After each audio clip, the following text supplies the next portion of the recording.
So I've been playing Rocket League since 2015. 2015 was a much simpler time, where this was considered as a highly mechanical goal. Finish from him. Yeah, that's one. This is the Now you've got to pull off stuff like this to even be remotely considered as mechanical. Now I've been posting Rocket League content for the past year. And a very common question that I get asked is, how am I GC? Well, it's a known fact that I am the least mechanical GC out there. What you're seeing in the background is about as mechanical as I get. All you need is knowledge. So I'm here today to pass down my knowledge and help you rank up. But before we go any further, there's two mechanics that I need you to learn. Don't worry, they're very simple ones. The wave dash and the half flip. Now because the wave dash is slightly more complex than the half flip, I have a video on the wave dash. So if you need help with the wave dash, then click in the top corner to see that video. But if you think you're good with the half flip and the wave dash, then let's get into it. The first and arguably the most important thing is rotations. There is one of two reasons why your rotations might be bad.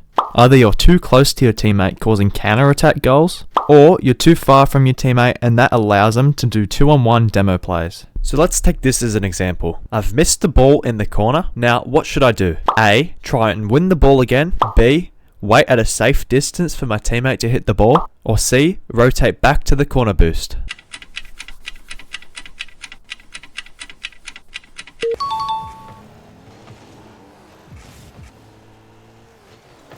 As you can see, by waiting at a safe distance, I'm able to stop any counter-attacks, and at the same time I'm also able to pick up on any direction the ball goes from the 50, which we create a scoring opportunity from.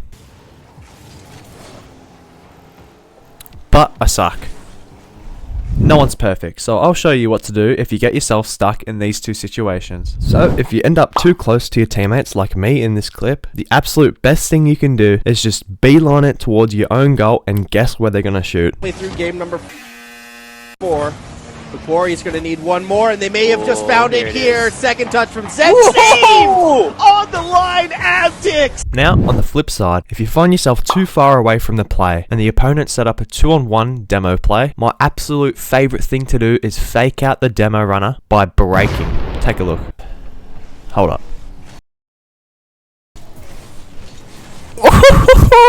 Now that we've gone through distance between you and your teammates, the next important thing that's a part of rotations is boost pads. You absolutely need to learn the pathing of the boost pads. But what do I mean by that? There are 6 large pads which all fill up your boost, and there are 28 small pads which gives you 12 boost each. So let's say you lose the ball in the corner where the X is. Just by rotating into the position you need to be in, you could easily pick up 6 small pads, which is 72 boost. But don't worry if it looks menacing. Think of it like this. The way I like to think about it is it looks like an 8 laying down or an infinity sign. Now you won't get it straight away, but it takes time. But once you do get it, you will see yourself rising up the ranks fast. Take this as an example. I've lost the ball in the corner, and by rotating back to net, I picked up more than enough boost without having to pick up a full pad.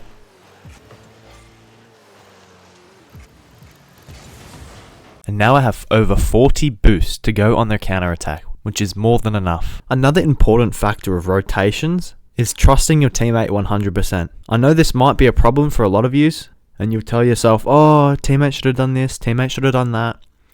But at the end of the day, there's always something you could be doing wrong. Even if it is your teammate's fault, and even if you're pulling most of the slack, you could always do better.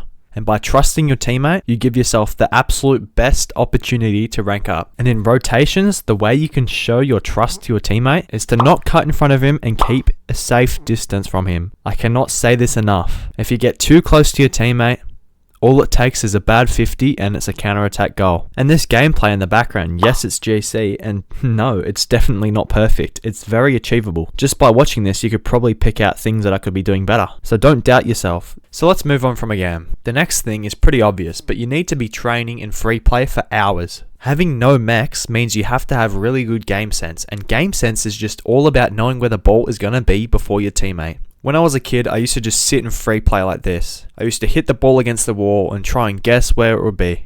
And by doing this over and over, it builds up my game sense and allows me to get to the ball just before my opponent. Let's take this for example. It's the most popular clip ever on Rocket League. Before the ball even hits the wall, Justin has already picked out a spot where the ball is going to end up and scores the most iconic goal in Rocket League history.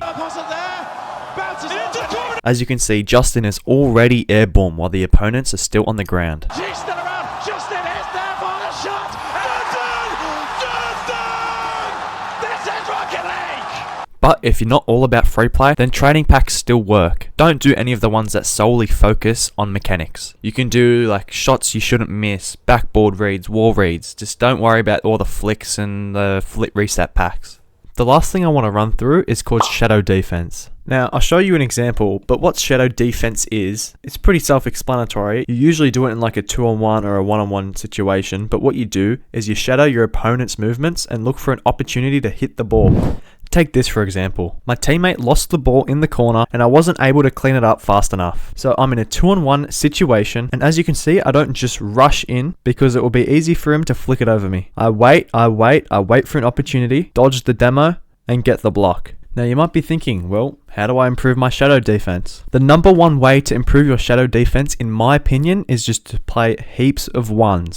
1v1s gives you the most time on ball out of all the game modes, which means it's also the fastest way to improve. But spoiler alert, if you don't already know, it's the most tilting game mode. But there's a reason for that, because every single one of your mistakes is punished. So if you want to improve quick, play ones. Alright, that should just about cover everything. But just as a quick recap, we went over rotations, in particular distance between you and your teammate, boost management and trusting your teammate. And then we went over practicing, so in particular training packs and free play. And then lastly, we went over shadow defense. Make sure to save this video so you can come back to it in the future if you're still having trouble. And if you need help with any other aspect of Rocket League, put a comment down below and I'll take a look. But if you think I did a good job, make sure to like and subscribe. It helps me out a ton. Good luck grinding those ranks and have a great rest of your day. Now, if you want to watch me play Rocket League and see what the highest rank I can get off my placements is, click here on the left. But if you want to watch me and my mates survive 100 days in Minecraft Skyblock, click on the right.